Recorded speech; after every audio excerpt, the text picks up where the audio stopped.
Vamos confeccionar o arco básico de Ricketts. É um artifício usado, pode ser usado em qualquer mecânica, pode ser usado em aparelhos estéticos, autoligado, root, edgewise. Ele é feito com fio Morelloy 16x16. Ele vai ser encaixado na região de incisivos.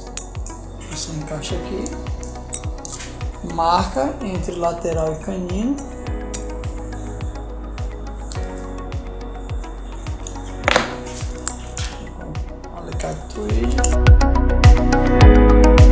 Encaixa novamente, acerta a linha média, marca entre lateral e canino, novamente a nova dobra. Tanto pode ser feito no superior como no inferior. Ele tem várias finalidades. Ele tem a finalidade de intruir, de avançar, de retrair, de manter espaço, de alinhar e nivelar. Ele pode também, na região de molares, intruir molar, extruir molar. Então são várias finalidades que tem desse arco. Qual vai ser a desvantagem quando você utiliza? Porque a bioprogressiva ela é preconizada um slot 18x30 de Ricketts, né? Que tem torques e angulações algumas vezes diferentes. Mas a ranhura desse bracket ele é 18x30, enquanto que a maioria das outras filosofias de tratamento usa uma ranhura 22x30. Sendo assim, esse fio ele vai ficar no slot 22 e não vai ter torque. Você vai colocar e ele não vai conseguir gerar o torque. Fora isso, todas as outras coisas ele vai conseguir funcionar.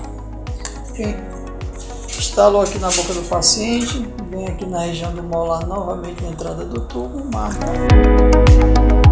Vamos fazer essa dobra de compensação. Qual é a grande vantagem, né, que ganhou notoriedade na nossa ortodontia? Que eu posso utilizar ainda no paciente quando ele está com a dentição mista, ou seja, muitas vezes ele tem os incisivos superiores ou inferiores, não tem ainda os premolares e eu preciso às vezes manter esse espaço. Então esse arco aqui ele é ideal porque quando eu faço esse degrau eu fujo da região de oclusão, ou seja, aqui tem dentes descidos, ou seja, os dentes de leite, né?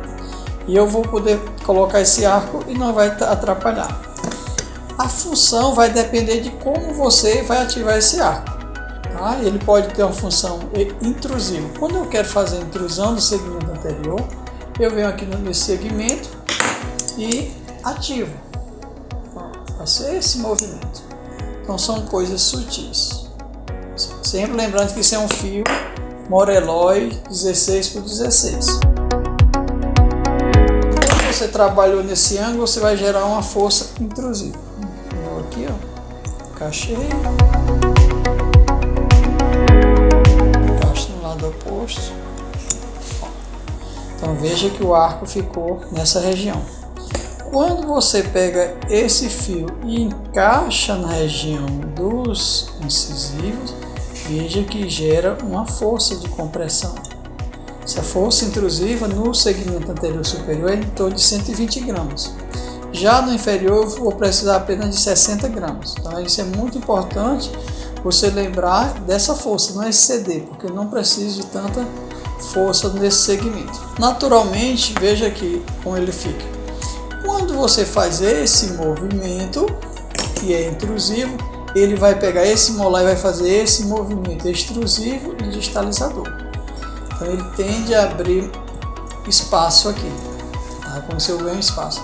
Só que nem sempre eu quero isso aqui. Se eu não quero isso aqui, eu tenho que trabalhar com o tubo duplo, como eu estou trabalhando com esse aqui. Ó. Porque em um vai encaixar um fio e o outro no arco básico. Quando eu não quero efeito no molar, eu tenho que trabalhar com arco com tubos duplos.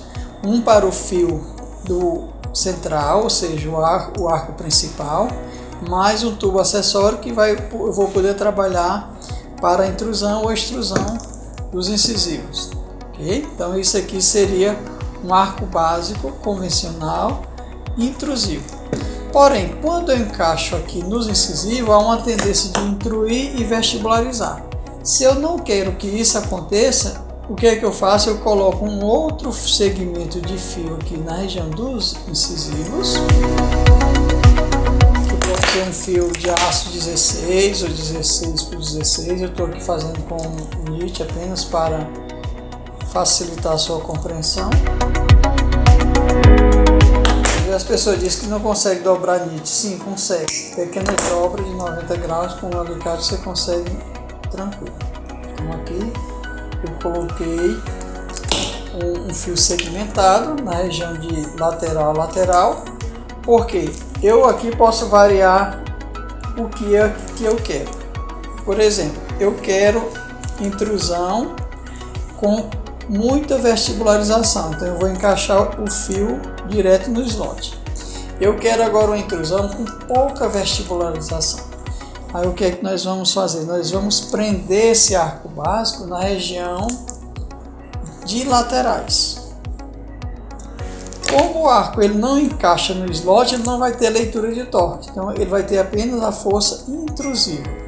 Se você prende aqui na linha média, ele tem intrusão com vestibularização. Se você prender entre laterais e laterais, eu vou ter uma intrusão mais efetiva com mínima vestibularização. Então, se teu paciente tem um bom alvejete, inclinação dos incisivos perfeito, você vai amarrar na região de laterais. Ou seja, você pega um fio de amarrilha, coloca aqui e coloca aqui. Então, ele fica preso, sobreposto, ele não entra no slot. Então essa seria a diferença quando eu quero fazer uma intrusão diferenciada, ok? Agora imagine que eu queira fazer avanço. Quando eu quero fazer avanço, eu vou criar loopings tanto na distal como na mesial para produzir avanço. Quando eu quero fazer retração, eu também faço loopings, faço ele mais curto para tracionar. Então esse degrau, quando eu quero fazer retração, eu tenho que descer ele aqui, para que eu possa ter espaço para fazer esse tracionamento, porque se eu fizer do jeito que está aqui, não vai funcionar, porque não tem como eu tracionar. Então veja que é um arco multifuncional, assim, que eu posso fazer várias coisas. E qual é a grande vantagem também da filosofia progressiva? Que eu posso trabalhar com arcos segmentados aqui, eu posso introduzir esse canino, posso lingualizar, posso extruir, posso girar, colocando fio segmentado nesse segmento aqui de premolares e caninos.